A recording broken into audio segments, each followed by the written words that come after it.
தமிழகத்தில் 5300 ஆண்டுகளுக்கு முன்பே இரும்பின் பயன்பாடு. தமிழ் நிலப்பரப்பிலிருந்தே இரும்பு காலம் தொடங்கியதாக முதலமைச்சர் மு.க.ஸ்டாலின் அறிவிப்பு.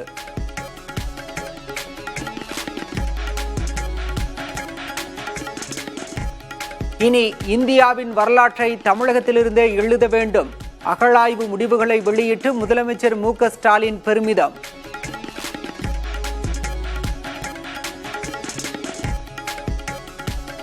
இந்திய நாட்டுக்கு மட்டுமல்ல, உலகுக்கே மறுபடியும் சொல்றேன், தமிழ் நிலப்பரப்பிலிருந்து தான் இரும்பின் காலம் தொடங்குச்சு என்ற மாபெரும் மானுடவியல் ஆய்வு பிரகடனத்தை இந்த நிகழ்ச்சியின் வாயிலாக அறிவிக்கிறேன்.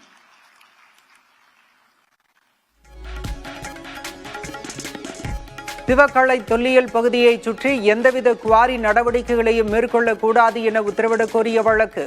தூத்துக்குடி ஆட்சியர் பதிலளிக்க உயர்நீதிமன்ற மதுரை கிளை உத்தரவு.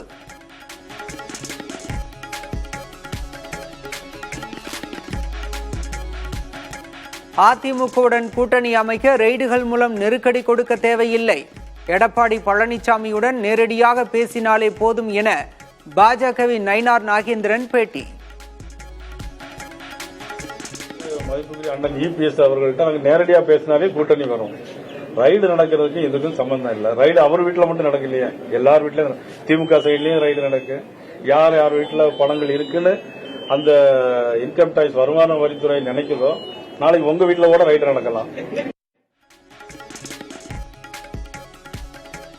2026 சட்டமன்ற தேர்தலில் அரசியல் நிலைப்பாடு என்ன? அகில இந்திய மாநாட்டில் முடிவெடுப்போம் என மார்க்சிஸ்ட் கம்யூனிஸ்ட் மாநில செயலாளர் சண்முகம் அறிவிப்பு. ஏற்கனவே கண்ணனூரில் நடைபெற்ற 23வது மாநாட்டில் எடுத்த முடிவின் அடிப்படையிலே தான் கடந்த சட்டமன்ற தேர்தல் அல்லது நாடாளுமன்ற தேர்தல் இவற்றையெல்லாம் நாங்கள் எதிர்கொண்டிருக்கிறோம். ஆகவே ஏப்ரல் மாதம் 6ஆம் தேதி எங்களுடைய அரசியல் அணுகுமுறை என்ன என்பதை அகில இந்திய மாநாட்டில் தீர்மானித்து நாங்கள் வெளிப்படுத்துவோம். சென்னையில் தனியார் மினி பஸ்களுக்கு போக்குவரத்து துறை அனுமதி. ஆலந்தூர், அம்பத்தூர் உள்ளிட்ட முக்கிய பகுதிகளில் வரும் பிப்ரவரி மாதம் முதல் இயக்கப்படும் என தகவல்.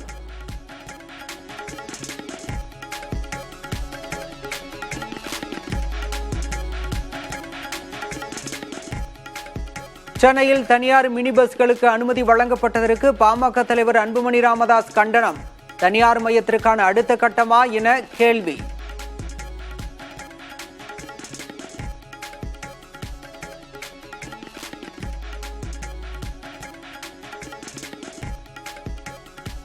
கோவை அருகே தம்பதி ஆணவ படுகொலை வழக்கில் கைதான வினோத்குமார் குற்றவாளி என சிறப்பு நீதிமன்றம் தீர்ப்பு.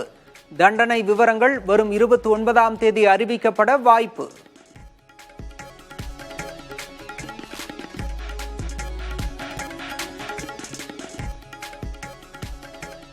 அண்ணா பல்கலைக்கழக மாணவி பாலியல் வன்கொடுமை வழக்கில் அடையாறு காவல் நிலையத்தினரிடம் சிறப்பு புலனாய்வு குழு விசாரணை. 6 செல்போன்கள் பறிமுதல்.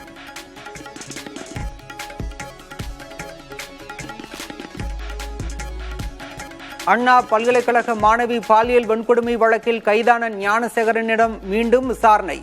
வலிப்பு ஏற்பட்டு சிகிச்சை முடிந்த நிலையில் விசாரணையை தொடங்கியது சிறப்பு புலனாய்வு குழு.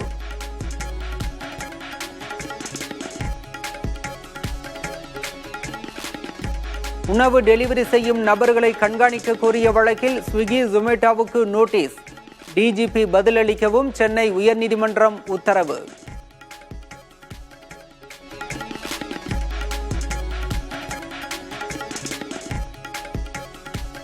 பெண்களுக்கு எதிரான குற்றங்களுக்கு அதிக தண்டனை வழங்கும் சட்ட திருத்த மசோதாவுக்கு ஆளுநர் RN ரவி ஒப்புதல். குடியரசுத் தலைவரின் ஒப்புதலுக்கு அனுப்பி வைப்பு.